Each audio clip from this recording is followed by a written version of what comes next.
Hello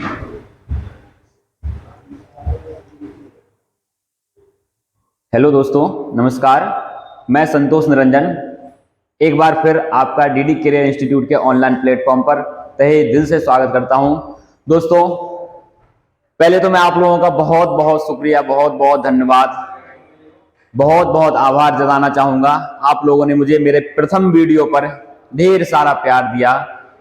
उम्मीद से परे उस पर व्यूज आए आप लोगों के, उम्मीद से परे आप लोगों ने उस पर वॉच टाइम दिया मुझे, और उम्मीद से परे आप लोगों ने हमारे चैनल को सब्सक्राइब किया। इसलिए आपको बहुत बहुत ढेर सारा धन्यवाद।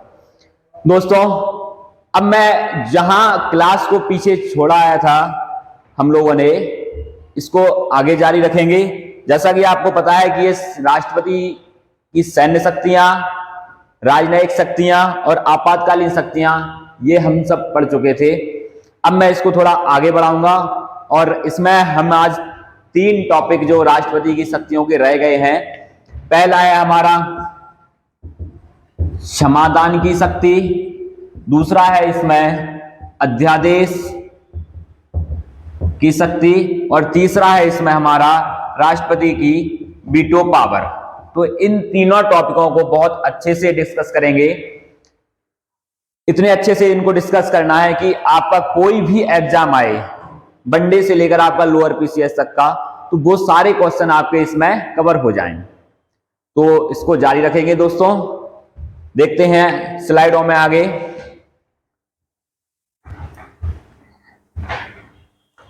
नेक्स्ट स्लाइड देखेंगे, इसमें क्या है।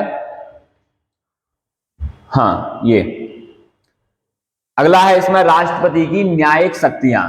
न्यायिक शक्तियों से तात्पर्य यह होता है कि न्यायालय से संबंधित वो कौन कौन से कार्य कर सकता है। देखिए, पहले तो यहां पर मैं आप लोगों को बता देना चाहता हूं कि जो हमारी कार्यपालिका शक्ति है और जो न्यायपालिका है, ये दोनों अलग अलग हैं। दोनों में पृथक्करणीयता का सिद्धांत है, दोनों अलग अलग हैं, दोनों अपने अपने मामलों में स्वतंत्र हैं। और राष्ट्रपति में भारत की कार्यपालिका शक्ति निहित है, जैसा कि मैंने आपको आर्टिकल 53 में बताया था।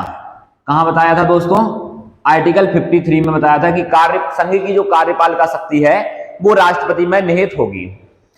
तो इसका मतलब यह है कि कार्यपालिका अलग रहेगी हमारी और न्यायपालिका अलग रहेगी। इसके साथ ही राष्ट्रपति महोदय को कुछ न्यायिक शक्तियां दी गई हैं, वो हम देखते हैं। जैसे यहां पर लिखा है न्यायिक शक्तियां, तो सबसे पहले यहां पर आपको दिख रहा है कि यहां पर आर्टिकल 72 लिखा है, जिसमें कहा गया है कि अनुच्छेद 72 राष्ट्रपति को किसी अपराध के लिए दोष सिद्ध ठहराए गए किसी व्यक्ति के दंड को क्षमा, परिहार या लघुकरण की शक्ति प्रदान करता है। इसके साथ में राष्ट्रपति निम्न मामलों में क्षमादान की शक्ति रखता है। तो ये जो न्यायिक शक्तियां हैं, इनमें एक आर्टिकल का यहां पर मेंशन किया गया है, और वो आर्टिकल है हमारा अनुच्छेद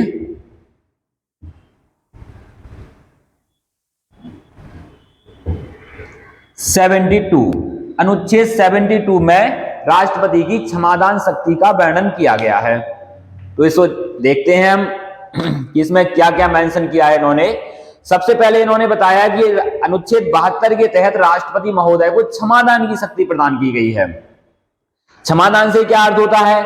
क्षमादान का अर्थ यह होता है कि किसी व्यक्ति को किसी अपराध के लिए दोष सिद्ध ठहराया गया है। अब अपराध को दोष सिद्ध ठहरा दिया गया है, और यह कार्य किया जाता है किसके माध्यम से? न्यायपालिका के माध्यम से। क्योंकि किसी व्यक्ति पर जब कोई अपराध लगाया जाता है तो उसका दोष सिद्ध करने का अधिकार केवल और केवल न्यायपालिका को है। किसको है? न्यायालय को। न्यायालय किसी अपराधी पर दोष सिद्ध करते हैं कि इस व्यक्ति ने यह अपराध किया है और इसका ये सिद्ध हो चुका है विभिन्न सबूतों और गवाहों के माध्यम से। अब जिस व्यक्ति को दोषी ठहराया गया है, उसके पास ये राइट होता है कि वो राष्ट्रपति महोदय के पास न्यायिक शक्ति जो राष्ट्रपति को दी गई है उसके माध्यम से क्षमा याचना कर सके कि हमने जो अपराध किया है हमें उसके लिए क्षमा चाहिए। तो अनुच्छेद 72 हमें क्षमादान की शक्ति प्रदान करता है। अब ये किन किन अपराधियों को या किन किन विधि के किन किन मामलों में किसी व्यक्ति को क्षमा प्रदान कर सकते हैं, उसे हम देखते हैं। जैसा कि पहला यहां पर लिखा है, यदि दंडादेश सैन्य न्यायालय ने दिया हो। इसका अर्थ क्या है? यहां पर सैन्य न्यायालय का वर्णन किया गया है कि जो आपका दंड है वो सैन्य न्यायालय द्वारा दिया गया हो। दूसरा यहां पर क्या है, मृत्यु दंडादेश के मामले में, और तीसरा यहां पर है क्षमादान देना, दंड का लघुकरण करना। यहां पर केवल दो बातों का मेंशन किया गया है इस स्लाइड में। पहला है किसी व्यक्ति को सैन्य न्यायालय द्वारा अगर सजा सुनाई गई है, दूसरा अगर न्यायालय किसी व्यक्ति को मृत्यु दंड का आदेश दे दे। अब यहां पर जो आर्टिकल आपका 72 है, ये तीन मामलों में क्षमा याचना की बात करते हैं। पहला, संघीय विधि के विरुद्ध। कौन सा है दोस्तों? पहला है इसमें संघीय विधि के विरुद्ध किसी व्यक्ति को दंड दिया गया है या दोष सिद्ध किया गया है, पहला मामला। दूसरा मामला इसमें है आपका, अगर सैन्य न्यायालय द्वारा किसी व्यक्ति को किसी अपराध के लिए दोष सिद्ध किया गया है। पहला संघीय विधि के विरुद्ध, संघीय विधि के विरुद्ध जो दंड दिया जाएगा वो आपके न्यायालय द्वारा दिया जाएगा। न्यायालय में दो स्तंभ है आपके मुख्य रूप से, एक उच्चतम न्यायालय, दूसरा है आपका उच्च न्यायालय। कौन कौन से हैं इसके लिए? इस तरीके से देखेंगे इसको, एक आपका सुप्रीम कोर्ट, दूसरा हाई कोर्ट। तो संघीय विधि के विरुद्ध चाहे सुप्रीम कोर्ट सजा सुनाए चाहे आपका हाई कोर्ट सुनाए, क्योंकि एकीकृत न्यायपालिका है हमारी, और इसमें जो न्यायालय है वो सुप्रीम कोर्ट, हाई कोर्ट और आपके जो निजी अधीनस्थ न्यायालय हैं जिसमें जिला न्यायालय है, इस तरीके से उनको कार्यों के लिए बांटा गया है। लेकिन सुप्रीम स्तर पर रहता है आपका सुप्रीम कोर्ट, उसके नीचे अधीनस्थ न्यायालय के रूप में आपके हाई कोर्ट, और हाई कोर्ट के नीचे फिर विभिन्न जिला न्यायालय रहते हैं। ठीक, अगर किसी व्यक्ति को न्यायालय संघीय विधि के विरुद्ध सजा सुनाता है, दूसरा सैन्य न्यायालय द्वारा किसी को दोष सिद्ध किया गया है। इसमें तीसरा है दोस्तों हमारा कि अगर किसी व्यक्ति को मृत्यु दंड दिया गया है, क्या दिया गया है? सजा के रूप में मृत्यु दंड दिया गया है, तो राष्ट्रपति इन तीनों मामलों में क्षमा प्रदान कर सकते हैं। अब क्या होता है इसमें, कैसे क्षमा देते हैं, क्षमा कितने प्रकार से देते हैं, वो हम देखते हैं नेक्स्ट स्लाइड में क्या है इसमें।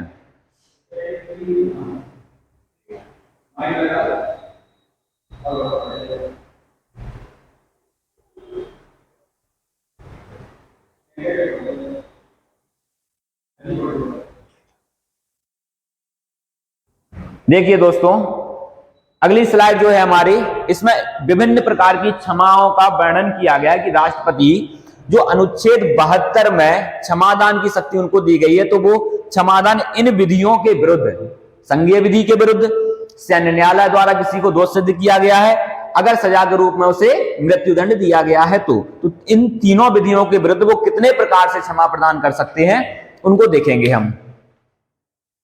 थोड़ा इन्हें हटा लें। और ये जो राष्ट्रपति की क्षमादान शक्ति है, ये न्यायालय की जो न्यायिक शक्तियां हैं उनसे पूरी तरह से भिन्न है। आप इसमें इस तरीके से कंफ्यूज मत होना कि ये न्यायालय की तरह पेश आते हैं या न्यायालय की तरह कार्य करते हैं, ये बिल्कुल भी नहीं है। इसमें भी इनकी कुछ शर्तें हैं कि वो किस तरीके से क्षमा प्रदान करेंगे, किसी अभियुक्त को उनके पास सुनवाई का किस तरीके से अधिकार होगा, तो वो हम सब देखेंगे। अब देखिए, जो आपका आर्टिकल 72 है, अनुच्छेद 72, इसमें कितने प्रकार की क्षमा प्रदान की गई है वो हम देखेंगे। सबसे पहला इसमें कहा गया है लघुकरण। लघुकरण का अर्थ क्या होता है दोस्तों? लघुकरण का अर्थ यहां पर यह होता है कि किसी व्यक्ति की सजा को लघुकरण में सजा की प्रकृति को नहीं बदला जाता। क्या नहीं किया जाता? सजा की केवल और केवल यहां पर अवधि को बदला जाता है, उसका स्वरूप सेम रहेगा। जैसे एक मिनट, यहां पर क्या कहा गया है? कठोर कारावास को साधारण कारावास में बदलना। दूसरा है यहां पर परिहार, और तीसरा है आपका विराम, और चौथा है प्रविलंबन। चार का तो यहां पर स्लाइड में मेंशन किया गया है। एक इसमें क्षमा और होता है आपका, जिसे कहते हैं क्षमा ही। क्षमादान में एक और है आपका, जिसे क्या कहते हैं? क्षमा। अब पहला इन्होंने लघुकरण का क्या कहा कि कठोर कारावास को साधारण कारावास में बदलना। दूसरा परिहार का क्या कहा इन्होंने? दंड की मात्रा को उसकी प्रकृति में बिना किसी बदलाव से कम करना। अब आपको ये लग रहा होगा कि ये दोनों सेम है, तो इनको देखेंगे। जैसे यहां पर इन्होंने क्या कहा कि कठोर कारावास को साधारण कारावास में बदलना। इसका अर्थ ये है कि जो आपका दंड है, दंड की प्रकृति में बदलाव की बात कर रहे हैं। प्रकृति से अर्थ होता है इसके स्वरूप में, किसमें? स्वरूप में बदलाव की बात कर रहे हैं। जैसे मान लीजिए किसी व्यक्ति को अगर मृत्युदंड की सजा सुनाई गई है और उसने राष्ट्रपति के पास क्षमादान के लिए याचना की है। अब राष्ट्रपति महोदय उसकी जो सजा है उसको लघुकरण के माध्यम से क्या करेंगे? यहां पर जैसे मृत्युदंड है, मृत्युदंड को वो चेंज कर सकते हैं आपके कठोर कारावास में। किसमें? कठोर कारावास में। अगर राष्ट्रपति के पास उसने क्षमा याचना की है मृत्युदंड के लिए, तो राष्ट्रपति उसके जो सजा है उसका लघुकरण करके उसकी स्वरूप को चेंज करेंगे। स्वरूप में मृत्युदंड का जो सजा थी उसको किसमें चेंज कर दिया है? इसमें इसका स्वरूप ही तो बदला है। क्या बदला है? स्वरूप बदला गया है। और मृत्युदंड को उन्होंने कठोर कारावास में चेंज कर दिया। इसके साथ ही इसमें एक और आगे स्टेप होता है, मृत्युदंड को जैसे ही वो कठोर कारावास में बदलेंगे, इसको फिर साधारण कारावास में भी बदला जा सकता है। क्या किया जाता है? साधारण कारावास में चेंज किया जा सकता है। तो यहां पर लघुकरण का आपने क्या अर्थ समझा कि जो सजा की प्रकृति या स्वरूप है उसमें बदलाव किया जाएगा। यहां पर लिखा दिया कि कठोर कारावास को साधारण कारावास में बदलना। एक तो आपका यह भी हो सकता है। अब यहां पर चूंकि अगर मान लीजिए किसी को केवल कठोर कारावास की सजा सुनाई गई है तो उसको राष्ट्रपति महोदय साधारण कारावास में बदल लेंगे। यहां पर अगर देखा जाए जो स्वरूप में चेंज है वो मुख्य रूप से यही होता है कि अगर उसकी जो सजा है उसकी सजा के स्वरूप को बदलना, मृत्युदंड को कठोर कारावास में बदलना। ठीक। अगला क्या है हमारा? परिहार। परिहार में क्या किया जाता है कि दंड के स्वरूप को चेंज नहीं किया जाता, उसकी प्रकृति को नहीं बदला जाता। यहां पर प्रकृति उसकी सेम रहेगी, इसमें प्रकृति सेम रहेगी, बस उसकी अवधि को कम किया जाएगा। क्या किया जाएगा? सजा की अवधि को कम किया जाएगा। जैसे यहां पर इन्होंने क्या कहा? दंड की मात्रा को उसकी प्रकृति में बिना किसी बदलाव के कम करना। केवल दंड की मात्रा को बदला जा रहा है, किसमें? प्रकृति में, बिना किसी बदलाव के। जैसे मान लीजिए अगर किसी व्यक्ति को 4 वर्ष का कठोर कारावास है। क्या है? कठोर कारावास। अब इसकी प्रकृति कैसी है? दंड है आपका कठोर कारावास, तो इसमें इसकी प्रकृति को नहीं बदलना है, केवल उसकी अवधि को कम करना है या मात्रा को कम करना है। तो यहां पर क्या कर दिया जाएगा? 2 वर्ष का कठोर कारावास। केवल मात्रा को चेंज किया, 4 वर्ष की जगह उसे 2 वर्ष कर दिया गया है। और पहले में हमने क्या किया था? लघुकरण में उसकी प्रकृति या उसके स्वरूप को बदला था। मृत्युदंड को कठोर कारावास में बदल सकते हैं, जिसे आगे साधारण कारावास में बदला जा सकता है। यहां पर कठोर से साधारण हो गया, लेकिन यहां पर 4 वर्ष का कठोर कारावास था और इसको 2 वर्ष के कठोर कारावास में बदल दिया गया है। तो ये केवल इसके स्वरूप में किसी भी प्रकार का परिवर्तन किए सजा को उसकी मात्रा में कम करना है और इसमें स्वरूप को चेंज करना है। इनमें 2 अंतर ये है, लघुकरण और परिहार में। इसमें स्वरूप को चेंज किया जाएगा, इसमें सजा की अवधि को कम किया जाएगा। अगला है हमारा विराम। विराम में इन्होंने क्या कहा? किसी विशेष कारणों से दंड के साथ प्रकृति को भी बदल देना। इसका अर्थ यह है, यहां पर जो ये शब्द लिखा है कि किसी विशेष कारणों से, विशेष कारणों का अर्थ यह है, मान लीजिए कि कोई महिला है और उसे किसी अपराध में न्यायालय द्वारा दोष सिद्ध किया गया और सजा सुनाई गई है, और मान लीजिए जिस समय उसे सजा सुनाई गई है उसी समय वह गर्भवती भी है। अब सजा तो केवल महिला को सुनाई गई है, लेकिन उसके गर्भ में जो बालक या बालिका या जो शिशु है अभी गर्भावस्था में, उसको तो सजा नहीं दी गई है। तो उसको सजा से बचाने के लिए उसकी विशेष अवस्था है ना, वो विशेष स्थिति है कि वो बच्चे को जन्म देने वाली है और ऐसे में उसको सजा सुनाई गई है। तो अगर ऐसी स्थिति आती है तो राष्ट्रपति महोदय उसको विराम कर सकते हैं क्षमादान की शक्ति में, कि जब तक वो गर्भावस्था की अवधि पूर्ण कर लेती है और अपने शिशु को जन्म दे देती है तब तक उसकी सजा पर रोक लगाई जाती है, उसके बाद वो सजा को काटेगी। ठीक। अगला क्या है हमारा? प्रेविलंबन। प्रेविलंबन में क्या होता है कि मान लीजिए किसी व्यक्ति को मृत्युदंड दिया गया है। क्या दिया गया है? मृत्युदंड। तो उसको इतना समय दिया जाता है कि वो राष्ट्रपति महोदय के पास मृत्युदंड के लिए क्षमा याचना कर सके और उस पर रोक लगाई जा सके। किस पर? उसके मृत्युदंड पर। इसलिए इसमें कहा गया है कि मृत्युदंड का निलंबन करना, अर्थात प्रविलंबन में किसी व्यक्ति की सजा पर या मृत्युदंड पर एकमात्र अस्थायी रोक लगाई जाती है। क्या लगाई जाती है? अस्थायी रोक। इस अस्थायी रोक के माध्यम से क्या होता है कि व्यक्ति को पर्याप्त समय मिल जाता है कि राष्ट्रपति महोदय के पास वह क्षमा याचना कर सके और इसके बाद फिर उसका मृत्युदंड का निलंबन कर दिया जाता है और समय दे दिया जाता है और फिर वो राष्ट्रपति के विवेक पर निर्भर करता है कि वो उसको क्षमा याचना देते हैं या नहीं देते हैं। लेकिन यहाँ पर निलंबन का अर्थ केवल ये है कि कुछ समय के लिए अस्थायी रूप से रोक दिया गया है, उसको पूरी तरह से समाप्त नहीं किया। पूरी तरह से समाप्त करने के लिए एक समय दे दिया गया है अभियुक्त को या दोषी व्यक्ति को कि वो राष्ट्रपति के पास क्षमा याचना कर सके। तो ये लघुकरण, परिहार, विराम, प्रविलंबन, इनको हमने समझा है। इनको एक बार और देख लेंगे कि इनमें क्या है। लघुकरण में केवल और केवल उसके स्वरूप को बदला जाता है, प्रकृति को बदला जाता है। जैसे मैंने यहां पर कहा है, यह है आपका लघुकरण। लघुकरण में स्वरूप को बदला जाएगा, जैसे आपके मृत्युदंड को कठोर कारावास में बदला जाएगा, जिसे आगे साधारण कारावास में परिवर्तित किया जाता है। अगला है परिहार। परिहार में उसकी प्रकृति को नहीं बदला जाएगा। क्या नहीं किया जाएगा? प्रकृति को नहीं बदला जाएगा, केवल उसकी मात्रा को कम किया जाएगा। जैसे 4 वर्ष का कठोर कारावास को 2 वर्ष के कठोर कारावास में बदल देना। अगला है विराम। विराम में मैंने आपको बताया कि किसी विशेष परिस्थिति में रोक लगाना, जैसे महिलाओं की गर्भावस्था या किसी की विकलांगता की जो अवस्था है उसको देखते हुए। मान लीजिए कोई हैंडीकैप है और उसको किसी प्रकार की सजा सुनाई जा सकती है जो कि वो उसको सजा को पूर्ण करने के लिए जैविकीय रूप से सक्षम नहीं है, तो उस पर अस्थायी रोक लगा दी जाती है। अगला है आपका प्रविलंबन। प्रविलंबन में जो सजा होती है उस पर अस्थायी रोक लगाई जाती है। इसमें मुख्य रूप से मृत्युदंड का निलंबन किया जाता है, जिससे कि वो राष्ट्रपति के पास क्षमा याचना के लिए समय उसको मिल सके। अगला इसमें जो क्षमा याचना होती है 5वें नंबर पर, उसमें क्षमादान होता है। क्या होता है आपका? क्षमादान।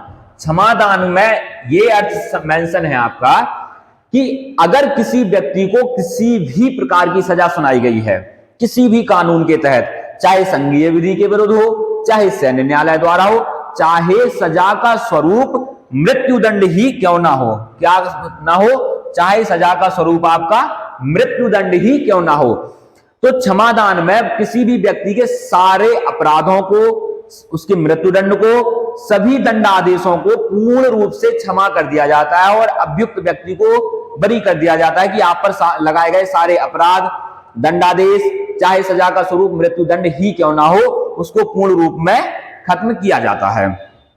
इसके साथ ही जो हमारी राष्ट्रपति की न्यायिक शक्तियां चल रही थी, उसमें एक और यहां पर मेंशन है कि सार्वजनिक महत्व की विधि या तथ्य के किसी ऐसे प्रश्न पर राष्ट्रपति सर्वोच्च न्यायालय से राय मांग सकता है।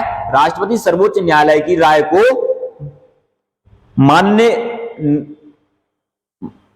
के लिए बाध्य नहीं है, राय केवल सलाह के रूप में हो सकती है। यहां पर थोड़ी त्रुटि है स्लाइड में, तो इसको आप देखेंगे कि एक आर्टिकल है संविधान का, आर्टिकल 143, और ये आर्टिकल राष्ट्रपति को न्यायालय से किसी विधि पर सलाह मांगने की शक्ति देता है। मान लीजिए कोई ऐसा प्रश्न है जहां पर विधि का उल्लंघन हो रहा हो या विधि का प्रश्न फंस रहा हो, जिसमें कि न्यायालय की राय मांगना जरूरी है, जिससे कि वो संविधान की व्याख्या करें, तो राष्ट्रपति अनुच्छेद 143 के तहत न्यायालय से राय मांग सकते हैं किसी विधि के प्रश्न पर। अब न्यायालय जो राय देगा राष्ट्रपति को, राष्ट्रपति उसे मानने के लिए बाध्य नहीं है, वो केवल राय जो दी गई है वो केवल सलाह के रूप में है। ठीक, तो ये दोनों यहां पर मेंशन थे। देखते हैं इसकी नेक्स्ट स्लाइड में क्या है, पहले हम इसे साफ कर लें। क्षमादान की जो शक्ति अनुच्छेद 72 में दी गई है, उसमें 5 प्रकार की क्षमा मैं आपको बता चुका हूं। आगे देखते हैं नेक्स्ट स्लाइड में क्या आता है, पहले हम इसे हटा लें।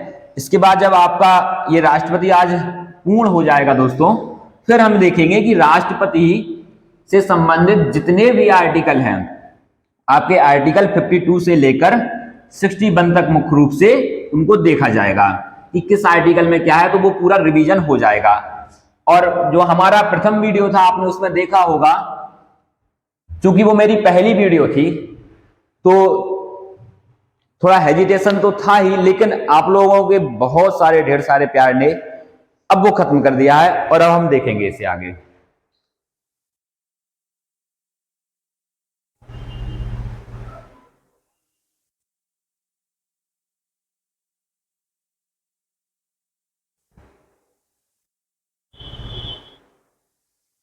जैसा कि मैंने आपको बताया है कि आज हमें राष्ट्रपति की 3 शक्तियों के बारे में चर्चा करनी थी। पहली थी हमारी क्षमादान, दूसरी अध्यादेश और तीसरी वीटो पावर। क्षमादान इसमें पूर्ण हो चुका है। अगला स्लाइड में है आपका अध्यादेश की शक्ति। यहां पर लिखा है कि अध्यादेश जारी करने की शक्ति अनुच्छेद 123 के तहत है। किस आर्टिकल में है? अनुच्छेद 123 में। स्लाइड को थोड़ा और ऊपर देखते हैं जिससे कि ये पूरा आपका इसमें आ जाए। हाँ, जो आपकी अध्यादेश की शक्ति है, अध्यादेश, ये संविधान के आर्टिकल 1, 2, 3 में है। इसमें अनुच्छेद 123 में, संविधान के अनुच्छेद 23 में राष्ट्रपति की अध्यादेश जारी करने की शक्ति का वर्णन किया गया है।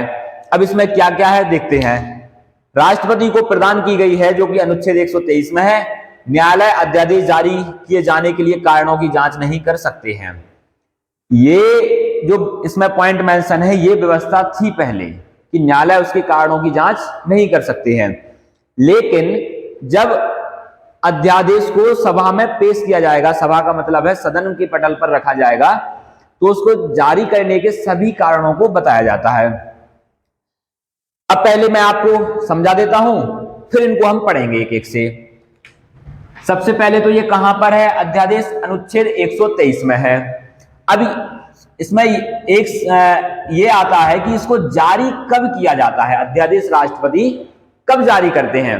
तो देखिए, अध्यादेश केवल और केवल कब जारी किया जाता है? जब संसद के कम से कम एक सदन सत्र में ना हो। कब जारी होगा? जब संसद के कम से कम एक सदन सत्र में ना हो। अगर दोनों ही सदन सत्र में नहीं है तो भी जारी किया जा सकता है, और अगर एक सदन तो सत्र में है लेकिन दूसरा सदन नहीं है तो भी जारी किया जा सकता है। दूसरा, इसे कब जारी किया जाएगा?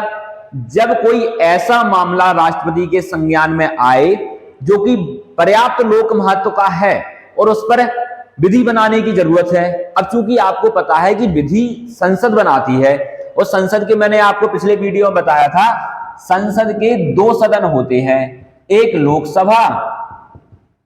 लोकसभा और दूसरा होता है आपका राज्यसभा। ठीक, ये 2 सदन होते हैं, एक राज्यसभा और एक लोकसभा। जब विधि का निर्माण होता है तो इन दोनों सदनों को सत्र में होना जरूरी होता है। अगर मान लीजिए ये सदन सत्र में नहीं है और ये है, तो वो विधि की प्रक्रिया पूर्ण नहीं हो पाएगी, विधि निर्माण की। इसीलिए संसद के अगर दोनों सदन सत्र में है तो अध्यादेश जारी नहीं किया जा सकता है, लेकिन अगर एक सदन सत्र में है और एक सदन नहीं है तो जारी किया जा सकता है। अगर दोनों सदन ही सत्र में नहीं है तो भी जारी किया जा सकता है। दूसरा इसमें यह है कि अध्यादेश केवल उन्हीं मामलों पर जारी किया जा सकता है जिस पर संसद विधि बना सकती है। क्या है? संसद जिन मामलों पर विधि बना सकती है या विधि निर्माण कर सकती है, संसद जिन मामलों पर विधि निर्माण कर सकती है, अध्यादेश केवल उन्हीं मामलों पर जारी किया जा सकता है। तीसरा इसमें यह है कि इसकी न्यायिक समीक्षा हो सकती है। क्या? न्यायिक समीक्षा हो सकती है। ऐसा नहीं है कि राष्ट्रपति महोदय की जो मर्जी आए वो उस मामले को लेकर उस पर अध्यादेश जारी कर दे, ऐसा नहीं है। मान लीजिए संसद का सत्र चल रहा है, दोनों सदन सत्र में है, और राष्ट्रपति ने किसी कारणवश बगैर कारण बताए लोकसभा को अस्थायी रूप से स्थगित कर दिया। क्या कर दिया? स्थगित कर दिया अस्थायी रूप से, बिना कारण बताए। अब राष्ट्रपति महोदय इसके लिए तो अधिकार रखते हैं, और इन्होंने इसको स्थगित कर दिया और बता दिया कि अभी एक सदन सत्र में है जो कि राज्यसभा है, लोकसभा भी है नहीं, तो हम अध्यादेश जारी करेंगे। तो ऐसा नहीं किया जा सकता। राष्ट्रपति द्वारा जारी किए गए अध्यादेश की न्यायिक समीक्षा हो सकती है। क्या हो सकता है? राष्ट्रपति द्वारा जारी किए गए अध्यादेश की न्यायिक समीक्षा की जा सकती है अगर वो अध्यादेश हठधर्मिता के आधार पर है या विवेक शून्य है। कैसा है? विवेक शून्य, विवेक शून्य या हठधर्मिता के आधार पर जारी किया गया है तो उसकी न्यायिक समीक्षा की जा सकती है। दो आधार हैं केवल, एक आपका विवेक शून्य, दूसरा हठधर्मिता। हठधर्मिता का अर्थ यह होता है कि विधि को ताक पर रखकर किसी आदेश को जारी करना, और विवेक शून्य यह होता है कि विधि का उल्लंघन किया गया है। इसमें दोनों अलग अलग हैं। हठधर्मिता का अर्थ है कि विधि को जानबूझकर ताक पर रखा गया है, विधि की अवहेलना की गई है। और विवेक शून्य का मतलब यह है कि कोई ऐसा आदेश है जिसमें विवेक की अवहेलना की गई है। आदेश में अवहेलना करना अलग है और अब विधि की सीधा सीधा अवहेलना करना अलग है, जिसे हठधर्मिता कहते हैं। और अपने आदेश में विधि की अवहेलना की गई है, विधि की चूक की गई है, तो वो आती है आपकी विवेक शून्यता।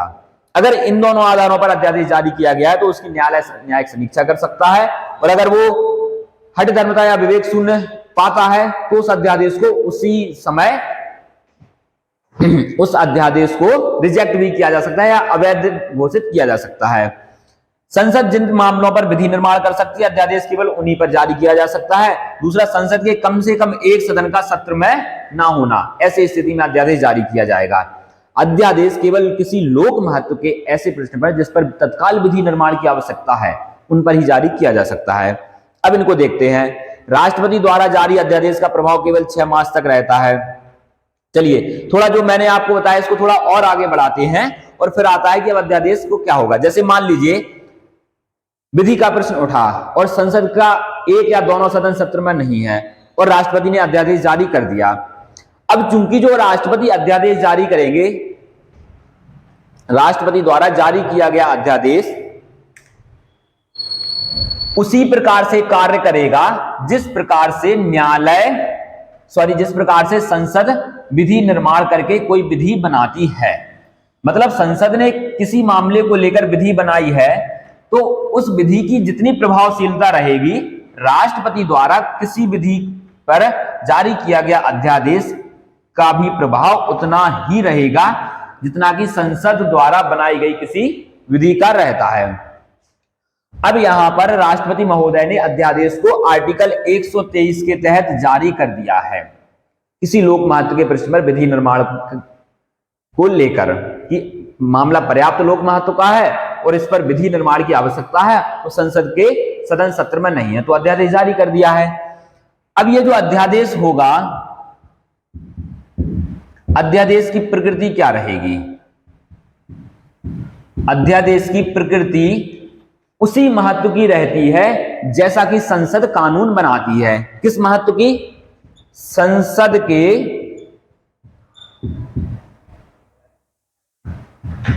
विधि के समान। किस प्रकार? संसद द्वारा बनाई गई विधि के समान ही इसका प्रभाव रहता है। अर्थात एक अध्यादेश किसी भी विधि को शून्य घोषित कर सकता है, किसी भी तथ्य को लेकर आदेश जारी कर सकता है, और जैसा कि संसद की विधि की प्रकृति होती है भूतलक्षी प्रभाव, अर्थात उसे पहले की तिथि से लागू किया जा सकता है, वैसे ही अध्यादेश को भी पूर्ववर्ती बनाया जा सकता है। क्या बनाया जा सकता है? पूर्ववर्ती। पूर्ववर्ती का अर्थ यह होता है कि इसे पहले की तिथियों से लागू किया जा सकता है। लेकिन अध्यादेश और संसद द्वारा बनाई गई विधि, इन दोनों में कुछ अंतर है, और वो अंतर है इसकी समय अवधि को लेकर। किसको? समय अवधि को लेकर। समय अवधि को लेकर क्या अंतर है वो हम देखते हैं। जैसे संसद अगर किसी विधि को बनाएगी तो ये तो पूर्णकालिक रहती है, लेकिन जो अध्यादेश होता है इसकी अवधि होती है मात्र 6 माह तक। 6 माह तक क्यों? क्योंकि मैंने आपको पहले ही बताया कि अध्यादेश तभी जारी किया जा सकता है जब संसद के एक या दोनों सदन सत्र में ना हो। यहां पर बात हो रही है संसद के सदन, और सदन से अर्थ क्या है? सदन से अर्थ है संसद के जो आपके लोकसभा है और राज्यसभा, तो संसद के दोनों सदन सत्र में ना हो। अब यहां पर बात हो रही है सत्र की। सत्र का अर्थ यह होता है कि संसद के दोनों सदन वर्ष में 2 बार बैठक के लिए आते हैं। एक होता है आपका सत्र ग्रीष्मकालीन और एक होता है शीतकालीन, जो अभी दिसंबर में बैठेगा। अब मान लीजिए संसद के जो 2 सत्र होते हैं, इन दोनों सत्रों में कम से कम 6 माह का अंतर होता है। कितना गैप होता है? 6 माह का। तो यहां पर बात की गई है अध्यादेश की, कि जो अध्यादेश की समय अवधि है वो अधिकतम 6 माह रहती है। इसलिए रहती है कि संसद 6 महीने के अंदर अंदर सत्र में आ जाएगा। ठीक, तो इसकी अधिकतम अवधि कितनी रहती है? 6 माह की। अब जैसे ही संसद सत्र में आता है तो संसद के सभा पटल पर इस अध्यादेश को पेश किया जाएगा।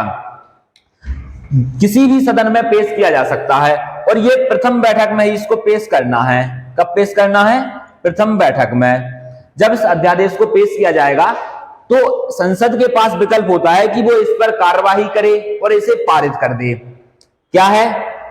अगर मान लीजिए बैठक हो रही है और इस संसद के पास इस अध्यादेश को लेकर क्या विकल्प है कि वो इस पर कार्यवाही करे और इसे पारित कर दे। अगर संसद प्रथम बैठक में ही इस अध्यादेश को पारित करती है तो फिर वो कानून का रूप धारण कर लेगा। क्या कर लेगा? कानून का रूप धारण कर लेगा। अगर मान लीजिए संसद इस पर किसी भी प्रकार की कार्यवाही नहीं करती है, दूसरा कार्यवाही नहीं की जाती है संसद की, तो जब संसद की कार्यवाही नहीं की जाएगी तो फिर इस अध्यादेश को कानून का रूप नहीं दिया जाएगा। फिर क्या होगा कि जो प्रथम बैठक में इस पर कार्यवाही करनी थी, इस प्रथम बैठक से लेकर 6 सप्ताह तक, कितना? 6 सप्ताह तक इस अध्यादेश को और जीवित रखा जाएगा। और अगर मान लीजिए प्रथम बैठक से लेकर 6 सप्ताह तक संसद ने इस पर किसी भी प्रकार की कार्यवाही नहीं की है तो यह अध्यादेश स्वतः ही समाप्त हो जाएगा। लेकिन अगर वो 6 सप्ताह के भीतर ही उसको प्रथम बैठक के बाद जो अगली बैठक होगी संसद के सत्र में, उसमें इसको पारित कर दे या इसको रिजेक्ट कर दे, अगर पारित कर देती है तो वो कानून बन जाएगा। अगर वो प्रथम बैठक में ही रिजेक्ट कर देगी तो अध्यादेश यहीं पर खत्म हो जाएगा। अगर इस पर किसी प्रकार की कार्रवाई नहीं की जाती है तो फिर 6 हफ्ते तक देखा जाएगा, जो अधिकतम 42 दिन का होता है आपका। और इस समय अवधि में अगर वो इस पर कार्रवाई नहीं करती है तो भी अध्यादेश समाप्त हो जाएगा। अगर इसका वो निर्मोदन कर देती है, निर्मोदन से अर्थ होता है कि वो उसको रिजेक्ट कर देती है, तो भी ये समाप्त हो जाएगा। अगर वो इस बीच पारित कर देती है तो ये अध्यादेश पारित माना जाएगा और ये कानूनी रूप धारण कर लेगा या कानूनी जामा पहन लेगा। तो ये होती है अध्यादेश और संसद की विधि में अंतर। अगला हम देखें, हाँ इसमें थोड़ा एक और देखना है कि संविधान संशोधन को लेकर अध्यादेश जारी नहीं किया जा सकता है। अध्यादेश आपका संविधान संशोधन को लेकर जारी नहीं किया जा सकता है। ठीक, संविधान संशोधन कहां है आपका? आर्टिकल 368 में संविधान संशोधन का वर्णन किया गया है और इसको लेकर कभी भी अध्यादेश जारी नहीं किया जा सकता है। नेक्स्ट स्लाइड में हम देखेंगे राष्ट्रपति की वीटो शक्ति, और इसके बाद फिर हम राष्ट्रपति महोदय से संबंधित जितने भी तथ्य हैं प्रथम वीडियो के और इसके, इन दोनों क्लासों के उसके सभी तथ्यों को एक बार यहां पर रिवाइज करेंगे। उसके सभी आर्टिकलों को एक एक करके हम उनका यहां पर फिर से एक्सप्लेन करेंगे आपके सामने। अगर किसी ने पहली वीडियो नहीं देखी है तो मैं उससे इतना ही अनुरोध करूंगा कि दोस्तों पहले आप प्रथम वीडियो को अच्छे से देखें, जिससे कि क्या है आपकी लिंक बनी रहे। क्या करना है? पहले प्रथम वीडियो को अच्छे से देखना है, फिर इसको आगे जारी रखना है। अगला है हमारा राष्ट्रपति की वीटो शक्ति। पहले तो हम इसको देखेंगे कि वीटो शक्ति का प्रावधान कहां पर है। जो राष्ट्रपति की वीटो शक्ति है ये संविधान के आर्टिकल 111 में है। अब इसका अर्थ क्या है? देखिए, ये जो वीटो शब्द है आपका, ये एक लैटिन भाषा का शब्द है। किस भाषा का है? लैटिन भाषा का। और इसका अर्थ क्या है यहां पर? इसका अर्थ है यहां पर रोकना। अब राष्ट्रपति किसे रोकेंगे? भाई राष्ट्रपति के मामले में ये शक्ति है और इसका अर्थ रोकना है, तो राष्ट्रपति किसे रोकते हैं? राष्ट्रपति के पास संसद द्वारा भेजे गए विभिन्न विधेयकों पर वीटो शक्ति का प्रयोग करते हैं और उनको रोकते हैं। वो कितने प्रकार से रोकते हैं? पहले तो हम ये देखेंगे कि अगर कोई विधेयक संसद राष्ट्रपति के पास भेजती है, ठीक, तो जो विधेयक राष्ट्रपति के पास आया है उस पर राष्ट्रपति के पास कुछ शक्तियां होती हैं। पहली शक्ति वो उसे पारित कर दें या अपनी सहमति प्रदान कर दें। जब राष्ट्रपति उसे प्रदान करेंगे तो वो कानून का रूप धारण कर लेगा। एक विकल्प राष्ट्रपति के पास ये होता है किसी विधेयक को जो संसद द्वारा राष्ट्रपति के पास भेजा गया है कि वो उस पर अपनी सहमति प्रदान कर दे। अगर वो सहमति दे देते हैं तो फिर यहां पर वो कानून का रूप धारण कर लेगा। क्या बन जाएगा? वो कानून बन जाएगा। दूसरा विकल्प राष्ट्रपति के पास ये होता है कि वो संसद के पास पुनर्विचार के लिए लौटा दें। किसके लिए? पुनर्विचार के लिए लौटा दें। अब अगर मान लीजिए यहां पर पुनर्विचार के लिए अगर वो लौटाएंगे तो इसमें यह देखा जाएगा कि वो विधेयक धन विधेयक तो नहीं है। क्या देखा जाएगा? विधेयक धन विधेयक ना हो। अगर वो धन विधेयक है तो उसको राष्ट्रपति पुनर्विचार के लिए नहीं लौटा सकते हैं। वो इसलिए कि जो आपका धन विधेयक है, धन विधेयक अनुच्छेद 110 के तहत लोकसभा में राष्ट्रपति की सहमति से पेश किया जाता है। किससे पेश किया जाता है? राष्ट्रपति की सहमति से। अब अगर कोई विधेयक राष्ट्रपति की पूर्व सहमति से पेश किया जा रहा है तो स्वाभाविक है कि वो उस पर अपनी सहमति जारी करेंगे, यहां पर सहमति प्रदान करेंगे।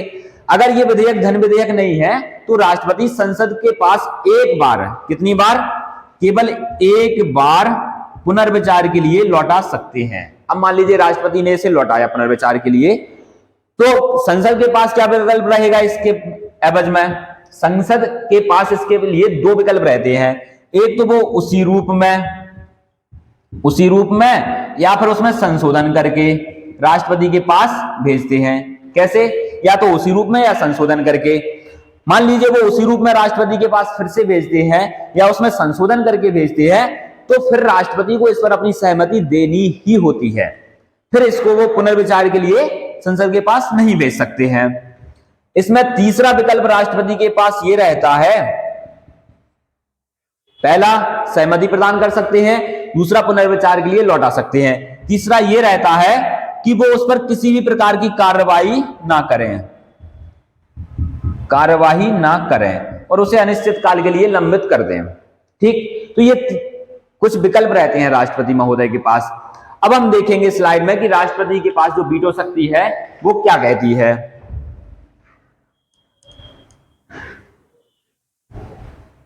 आप लोग इस वीडियो को अच्छे से देखना और इसमें ये नोट करना कि मैं जो आपको पढ़ा रहा हूं वो कुछ स्पीड से तो नहीं पढ़ा रहा हूं। अगर ऐसा लगे तो आप लोग उसमें कमेंट करना, तो जो अगला वीडियो आएगा मैं उसमें अपनी स्पीड को थोड़ा कम कर लूंगा, क्योंकि मुझे ऐसा लग रहा है कि थोड़ा जल्दी जल्दी हो रहा है ये। और जो पहली बार पॉलिटी को पढ़ रहे हैं उनके लिए थोड़ा मुश्किल होगा, इसलिए आप लोग मुझे बताना, तो अगले वीडियो में इस पर सुधार किया जाएगा। देखते हैं अगली स्लाइड में क्या है।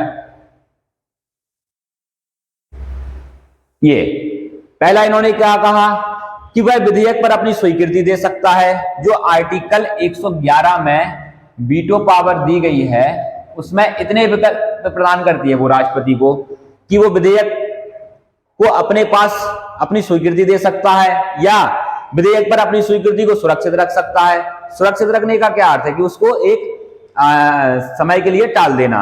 तीसरा क्या है, विधेयक यदि धन विधेयक नहीं है तो संसद को पुनर्विचार के लिए लौटा सकता है, किंतु संसद यदि बिना किसी संशोधन के या राष्ट्रपति के बिना किसी संशोधन के या उसी रूप में राष्ट्रपति के सामने प्रस्तुत करे तो राष्ट्रपति को अपनी स्वीकृति देनी होगी। इन तीनों बातों को हम यहां पर डिस्कस कर चुके हैं। आगे इन्होंने क्या कहा, भारत के संविधान में राष्ट्रपति की शक्तियों में वीटो का कोई प्रावधान नहीं है, लेकिन कार्यों के आधार पर माना जाता है कि 3 प्रकार की वीटो शक्तियां हैं। अब यहां पर इन्होंने क्या कहा कि वीटो शक्ति का प्रावधान नहीं है, और यहां पर मैंने क्या बताया आपको कि उसे वीटो शक्ति दी गई है। इसमें केवल अंतर यह है कि जो अनुच्छेद 111 है वो इतने प्रकार से राष्ट्रपति को किसी अधिनियम पर विकल्प प्रदान करते हैं, और ये विकल्प ही हमारे संविधान में वीटो के नाम से जाने जाते हैं। ठीक, तो संविधान ने उसे कोई वीटो नहीं दी है, लेकिन जो कार्य करने का तरीका है, राष्ट्रपति के पास जो शक्तियां हैं वो वीटो के ही समकक्ष मानी जाती हैं। आगे देखेंगे नेक्स्ट स्लाइड में, जो वीटो है वो कितने प्रकार से हो सकती हैं। इसमें पहला है आपका अत्यांतिक वीटो। जो अत्यांतिक वीटो है इसको एक नाम और है आपका पूर्ण वीटो। क्या है? पूर्ण वीटो। इसमें क्या कहा गया है देखते हैं। इस प्रकार के वीटो में राष्ट्रपति संसद द्वारा पारित किसी विधेयक को अपने पास रोक कर रखते हैं या सुरक्षित रखते हैं, जिस कारण से वह विधेयक समाप्त हो जाता है और कानून का रूप धारण नहीं कर पाता या कानून नहीं बन पाता है। तो जो अत्यांतिक वीटो है उसमें राष्ट्रपति क्या करेंगे? अपने पास रोक के रखेंगे किसी विधेयक को। कोई विधेयक राष्ट्रपति के पास गया और उन्होंने उसे अपने पास सुरक्षित रख लिया और संसद द्वारा बोला गया कि हमने आपके पास जो विधेयक भेजा था उसका क्या हुआ, तो बोल देते हैं कि भाई उस पर काम चल रहा है अभी, ठीक। तो इस तरीके से वो टालते जाते हैं। अब राष्ट्रपति इसे अपने पास सुरक्षित क्यों रखते हैं भैया, और किन विधेयकों को रखते हैं, थोड़ा वो भी देखेंगे। देखिए, ये जो वीटो पावर है राष्ट्रपति की, ये सबसे पहले उन विधेयकों पर लगाई जाती है जो कि गैर सरकारी सदस्यों द्वारा पेश किए गए हैं। किनके द्वारा? गैर सरकारी सदस्य, संसद के गैर सरकारी सदस्यों द्वारा सदन में पेश किया गया है। गैर सरकारी सदस्य आपके वो होते हैं जो मंत्री नहीं है। मंत्री के अलावा जितने भी सांसद हैं दोनों सदनों में, वो गैर सरकारी सदस्य माने जाते हैं, चाहे वो सदस्य सत्ता दल के हों चाहे विपक्षी दल के हों। अगर वो मंत्री नहीं है तो फिर वो गैर सरकारी सदस्य माने जाते हैं। अगर कोई विधेयक गैर सरकारी सदस्य के द्वारा पेश किया गया है तो राष्ट्रपति उस पर अत्यांतिक वीटो प्रयोग कर सकते हैं। दूसरा इसमें मामला यह है कि अगर विधेयक पर किसी मंत्री ने तो विचार किया है लेकिन मंत्रिमंडल ने विचार नहीं किया और उसे पारित करवा दिया गया है। मंत्रिमंडल ने विचार नहीं किया, ठीक, यहां पर मंत्रिमंडल द्वारा विचार नहीं किया गया है, तो ऐसे विधेयकों को भी राष्ट्रपति रोक के रख सकते हैं। वो इसलिए कि केवल मंत्री ने विचार किया लेकिन मंत्रिमंडल ने विचार नहीं किया, तो इसमें क्या होगा कि विधि की चूक होने की संभावना होती है और इसलिए राष्ट्रपति उसे अपने पास सुरक्षित रखते हैं, ठीक। अब इस वीटो का राष्ट्रपति द्वारा कब कब प्रयोग किया गया है वो इसमें मेंशन है, वो हम देखते हैं। सबसे पहला 1954 में 1954 में राष्ट्रपति डॉक्टर राजेंद्र प्रसाद ने PEPSU, इसे बोला जाता है पैप्सू, ठीक, और ये पंजाब से संबंधित है, तो उस पर विधेयक पर अपनी सहमति को रोक के रखा था। अगला है आपका 1991 में राष्ट्रपति R वेंकटरमन द्वारा संसद सदस्यों के वेतन भत्ते को लेकर, वेतन भत्ते और पेंशन से संबंधित जो विधेयक था उस पर अपनी सहमति को रोक के रखा था, ठीक। आगे देखते हैं राष्ट्रपति की नेक्स्ट स्लाइड में कौन सी वीटो शक्ति का प्रावधान किया गया है। इसे साफ करते हैं पहले। ये थी हमारी अत्यांतिक वीटो की, वो उस पर अपनी सहमति को रोक के रखते हैं, जो कि दो मामलों में वो इसका प्रयोग कर सकते हैं।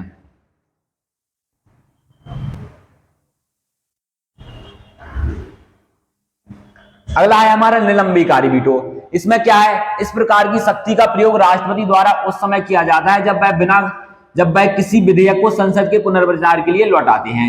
तो मैंने आपको बताया था अभी कि राष्ट्रपति किसी विधेयक को संसद के पास केवल एक बार, कितनी बार, एक बार पुनर्विचार के लिए लौटा सकते हैं। लेकिन अब इसमें यह है कि किंतु इस प्रकार के वीटो को साधारण बहुमत से पारित कराकर निरस्त किया जा सकता है। वही बात जो मैंने आपको बताई है कि एक बार जो पुनर्विचार के लिए लौटाया गया है उसके एवज में संसद के पास दो विकल्प होते हैं, या तो वो विधेयक को उसी रूप में या उसमें संशोधन करके फिर से पारित करती हैं और राष्ट्रपति के पास भेजते हैं, और इसमें जो पारित किया जाएगा वो केवल संसद के साधारण बहुमत से पारित किया जाएगा। इसमें विशेष बहुमत की आवश्यकता नहीं है। अगर इस प्रकार की जो वीटो शक्ति है इसको रद्द करने के लिए संसद के पास विशेष बहुमत से पारित करना होता, तो ये जो निलंबिकारी वीटो है इसे कहा जाता आपका विशेष वीटो। क्या कहा जाता? विशेष वीटो। और इस प्रकार की जो विशेष वीटो है ये यूएसए में अभी प्रचलन में है।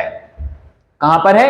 यूएसए में। यहां पर हम देखेंगे ये क्या कह रहे हैं कि इसको संसद के साधारण बहुमत से पारित कराकर निरस्त किया जा सकता है, ठीक। राष्ट्रपति इसको एक बार पुनर्विचार के लिए लौटाएंगे और संसद या तो उसे उसी रूप में पारित करेगी या उस विधेयक में संशोधन करके पारित करेंगे साधारण बहुमत से।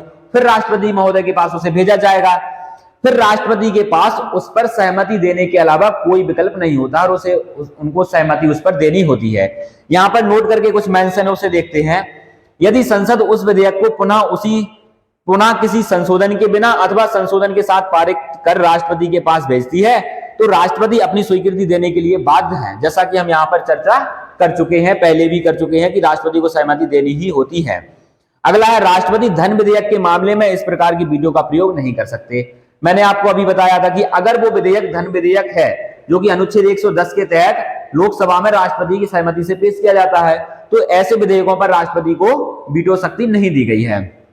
ठीक, हाँ, यहां पर थोड़ा इसको और देखते हैं अच्छे से। विशेष वीटो, देखिए यहां पर राष्ट्रपति की वीटो शक्ति को साधारण बहुमत से निरस्त किया जा रहा है, लेकिन अमेरिका में क्या होता है कि निलंबितकारी वीटो को संसद के साधारण बहुमत से ना होकर, साधारण बहुमत ना होकर विशेष बहुमत से पारित किया जाता है, जो कि हाउस का 2/3 मेजॉरिटी होती है।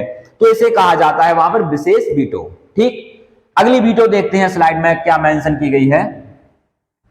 इस वीडियो से संबंधित मैं आपसे केवल इतने ही चाहता हूं कि जो भी आपको इसमें त्रुटि लगे, त्रुटि से संबंधित, त्रुटि से मेरा संबंध ये है कि अगर आपको ये लगे कि कुछ जल्दी जल्दी समझाया जा रहा है तो आप लोग कमेंट बॉक्स में कमेंट कर सकते हैं, जिससे कि हम अपनी स्पीड को थोड़ा कम करें। जो तीसरी वीटो है हमारी वो है जेबीए वीटो या पॉकेट वीटो भी बोला जाता है इसे। जेबी का अर्थ है पॉकेट से। ठीक, इसमें क्या है कि इस प्रकार की वीटो अमेरिका के राष्ट्रपति के पास है, इस वीटो को पॉकेट वीटो भी कहते हैं। इस प्रकार के वीटो में राष्ट्रपति अनुमति के लिए भेजे गए विधेयक पर ना तो अपनी सहमति देंगे, ना तो अनुमति देते हैं और ना ही पुनर्विचार के लिए वापस भेजते हैं। ना तो वो विधेयक पर सहमति देते हैं या अनुमति देते हैं और ना ही संसद के पास पुनर्विचार के लिए लौटाते हैं, जैसा कि निलंबितकारी वीटो में करते हैं, बल्कि इसे वो अनिश्चित काल के लिए लंबित कर देते हैं। क्या कर देते हैं? अनिश्चित काल के लिए लंबित कर देंगे। लंबित से अर्थ है ना तो सहमति देना और ना ही पुनर्विचार के लिए लौटाना, उसे अनिश्चित काल के लिए लंबित कर देंगे। अब जो अनिश्चित काल के लिए लंबित किया गया है, इसके लिए संविधान में चूंकि ये मेंशन नहीं है कि अगर कोई विधेयक राष्ट्रपति के पास भेजा गया है तो वो उस पर कितने समय में या कितने दिनों में अपनी सहमति दे, ये समय सीमा मेंशन नहीं है। क्या नहीं है?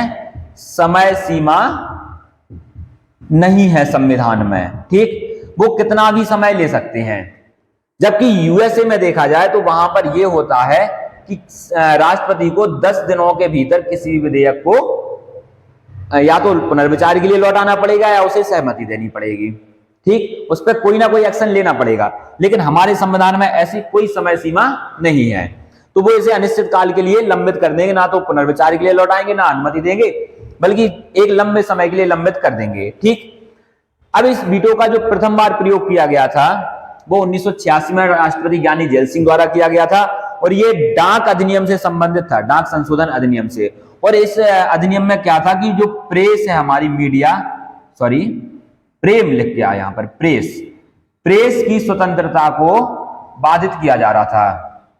क्या किया जा रहा था? प्रेस की स्वतंत्रता को बाधित किया जा रहा था, इसलिए इसको राष्ट्रपति ज्ञानी जेल सिंह ने अनिश्चित काल के लिए लंबित कर दिया। क्योंकि प्रेस या मीडिया हमारे लोकतंत्र की फोर्थ पिलर है, चौथा स्तंभ है, और अगर चौथा स्तंभ की स्वतंत्रता खतरे में आ जाए तो लोकतंत्र ही धराशायी हो जाएगा। इसलिए राष्ट्रपति ने इस पर अपनी जेबीए वीटो का प्रयोग किया। तो ये थी हमारी राष्ट्रपति से संबंधित तीनों शक्तियां, जो कि आज हमें इस वीडियो में कंप्लीट करनी थी। इस तरीके से आपका राष्ट्रपति कंप्लीट होता है।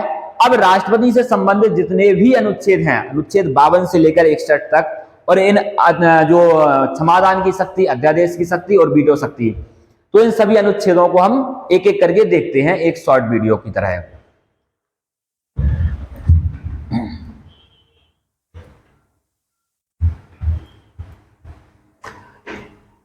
आपसे आशा यही रहेगी दोस्तों कि आप इस वीडियो को पिछले वीडियो की तरह ही बहुत अच्छे से देखेंगे, जिससे कि राष्ट्रपति से संबंधित आपकी कुछ एग्जाम में मदद मिल सके और वहां पर अगर इससे संबंधित क्वेश्चन आते हैं तो आप उनको सॉल्व कर सकें।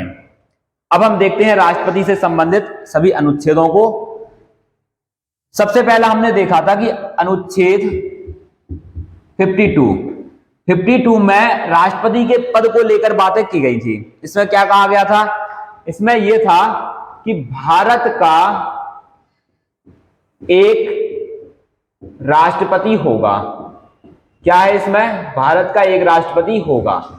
राष्ट्रपति होने से अर्थ क्या है कि जो अनुच्छेद 52 है ये राष्ट्रपति के पद से संबंधित प्रावधान करता है कि भारत का एक राष्ट्रपति होगा। अगला है इसमें अनुच्छेद 53, और अनुच्छेद 53 हमें यह बताता है कि जो संघ की कार्यपालिका शक्ति है, कौन सी शक्ति? कार्यपालिका शक्ति है, वो राष्ट्रपति में निहित होगी। कहां पर निहित होगी? राष्ट्रपति में निहित होगी।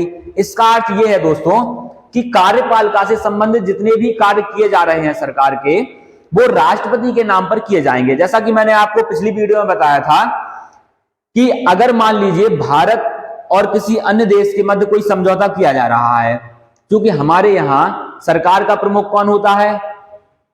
सैद्धांतिक रूप में तो राष्ट्रपति होते हैं, लेकिन जो वास्तविक शक्तियों का उपभोग है वो प्रधानमंत्री द्वारा किया जाता है। अगर मान लीजिए भारत के प्रधानमंत्री अमेरिका के राष्ट्रपति या किसी अन्य देश के राष्ट्राध्यक्ष के साथ कोई समझौता करते हैं, तो समझौते में वो ये लिखेंगे कि मैं भारत का प्रधानमंत्री भारत के राष्ट्रपति की ओर से अमेरिका के साथ ये समझौता कर रहा हूं, या किसी अन्य देश के साथ भी हो सकता है, तो उसका नाम आएगा। तो सीधा सा अर्थ ये है कि जो कार्य होंगे भारत सरकार के वो राष्ट्रपति के नाम पर होंगे, क्योंकि अनुच्छेद 53 के तहत कार्यपालिका शक्ति है वो राष्ट्रपति में निहित होती है। अगला आर्टिकल है आपका 54, और जो अनुच्छेद 54 है ये हमें बताता था कि राष्ट्रपति का जो निर्वाचन होना था, निर्वाचन में कौन कौन सदस्य भाग लेंगे, तो एक तरह से वो निर्वाचक मंडल की व्यवस्था करते हैं। किसकी? निर्वाचक मंडल की। ठीक, इसमें आपको मैंने 3 बातें बताई थी कि इसमें राज्यसभा और लोकसभा के निर्वाचित सदस्य कौन? राज्यसभा और लोकसभा के निर्वाचित सदस्य, इसके साथ ही विभिन्न विधानसभाओं के निर्वाचित सदस्य,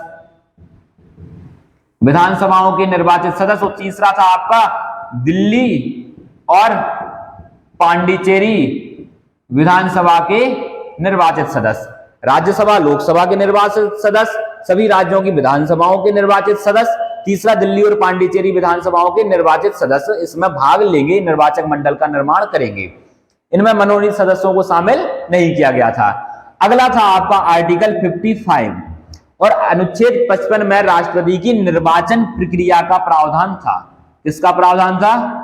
निर्वाचन प्रक्रिया का।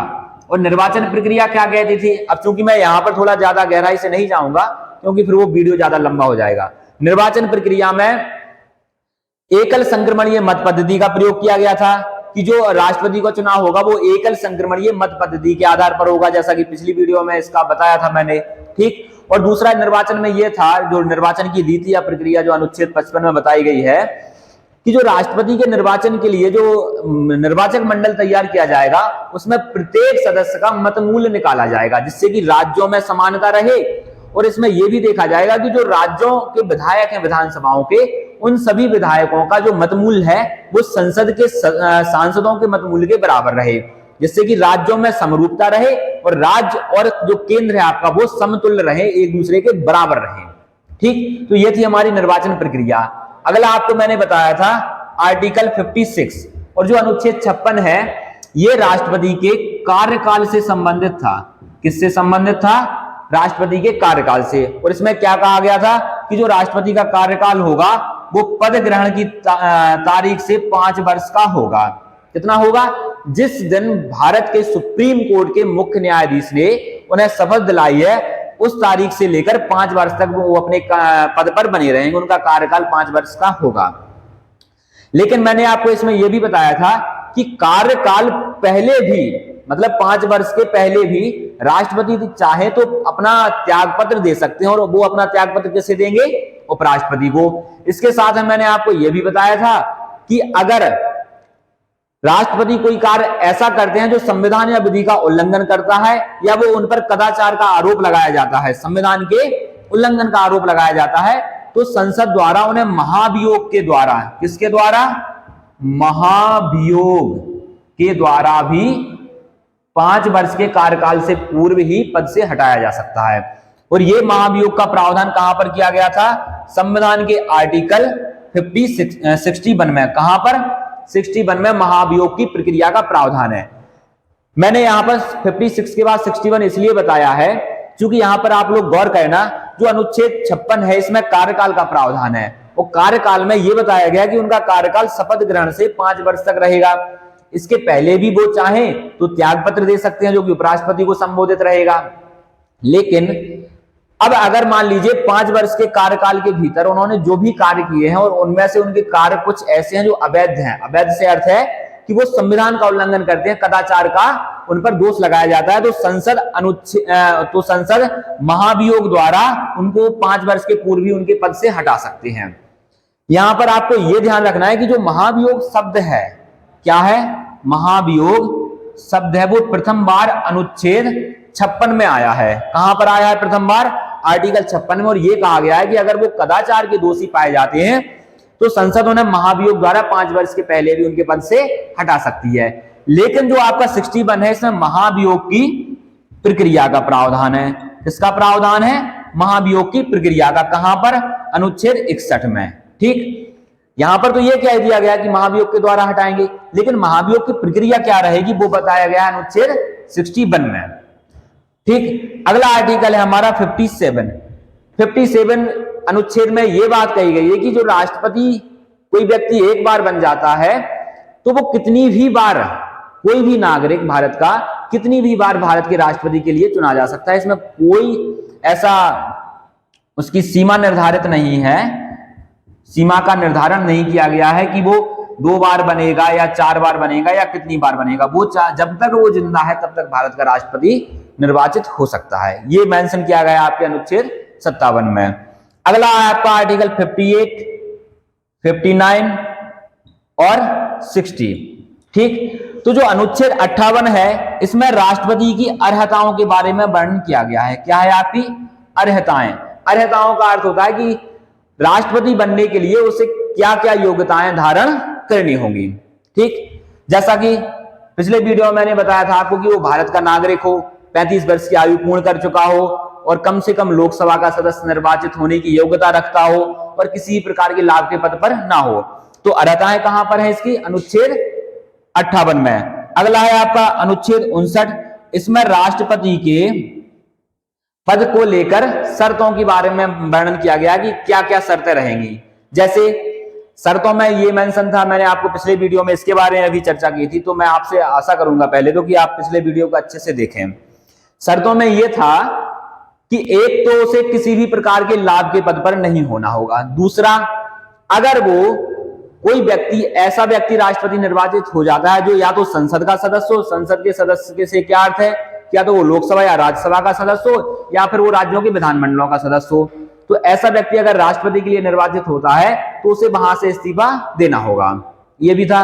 और उसमें एक मेंशन ये भी था शर्तों में कि जब व्यक्ति राष्ट्रपति बन जाता है तो उसके जो वेतन भत्ते हैं उनमें किसी भी प्रकार की कटौती नहीं की जा सकती है। तीसरा, उसमें शर्तों में यह मेंशन था कि राष्ट्रपति को निवास के लिए एक निःशुल्क आवास दिया जाएगा जिसे राष्ट्रपति भवन कहा जाएगा। ठीक, तो ये शर्तें थी उसकी। जो अगला आर्टिकल है, अगला और अंतिम आर्टिकल है आपका अनुच्छेद 60। इसमें राष्ट्रपति के शपथ ग्रहण की बात कही गई है। शपथ ग्रहण का अर्थ क्या है? शपथ ग्रहण का अर्थ यह है कि अगर किसी व्यक्ति को निर्वाचन की प्रक्रिया के बाद राष्ट्रपति चुना जाता है तो वो फिर सुप्रीम कोर्ट के मुख्य न्यायाधीश के समक्ष शपथ लेता है। कहां पर? सुप्रीम कोर्ट में। सुप्रीम कोर्ट का जो चीफ जस्टिस है वो राष्ट्रपति को शपथ दिलाते हैं और ये शपथ दिलाई जाती है अनुच्छेद 60 के माध्यम से। अब राष्ट्रपति जब शपथ लेगा तो वो अपनी शपथ ग्रहण में ये कहेगा कि मैं विधि और संविधान के संरक्षण की शपथ लेता हूं। ठीक, किसकी शपथ लेंगे? विधि और संविधान के संरक्षण की। अगला आर्टिकल है राष्ट्रपति से संबंधित आपका अनुच्छेद 72, जिसमें अभी हमने आज की क्लास में वर्णन किया है। और इसमें क्या प्रावधान है? इसमें राष्ट्रपति की क्षमादान की शक्ति का प्रावधान है। अगला अनुच्छेद है आपका 111, जिसमें राष्ट्रपति की वीटो पावर का प्रावधान है, जो कि हम कुछ ही समय पहले इसको पढ़ चुके हैं। अगला है आपका राष्ट्रपति से संबंधित अनुच्छेद 123।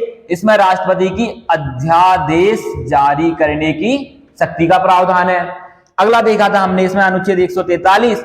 इसमें वह किसी भी विधि के प्रश्न पर सुप्रीम कोर्ट से सलाह मांग सकते हैं।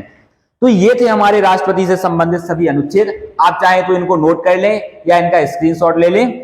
एक बार फिर देख लीजिए, अनुच्छेद 52 में राष्ट्रपति के पद को बताया गया है, 53 में कार्यपालिका शक्ति को राष्ट्रपति में निहित किया गया है, 54 में निर्वाचक मंडल की व्यवस्था की गई है, 55 में उसकी निर्वाचन की प्रक्रिया का प्रावधान किया गया है, 56 में कार्यकाल का प्रावधान है और 61 में महाभियोग की प्रक्रिया का प्रावधान है, 57 में यह कहा गया है कि कोई भी व्यक्ति कितनी भी बार भारत का राष्ट्रपति निर्वाचित हो सकता है, 58 में उसकी अर्हताएं बताई गई हैं, 59 में उसकी शर्तों के बारे में वर्णन किया गया है कि राष्ट्रपति के लिए क्या क्या शर्तें आपकी रहेंगी। अगला है आपका 60, इसमें राष्ट्रपति के शपथ ग्रहण को बताया गया है। अगला आपका 72 है, जिसमें राष्ट्रपति की क्षमादान की शक्ति को बताया गया है। अगला है आपका 111, जिसमें वीटो पावर को बताया गया है। अगला है आपका 123, जिसमें अध्यादेश जारी करने की शक्ति का प्रावधान है। अगला है आपका 143, इसमें राष्ट्रपति किसी विधि के प्रश्न पर सुप्रीम कोर्ट से सलाह मांग सकते हैं।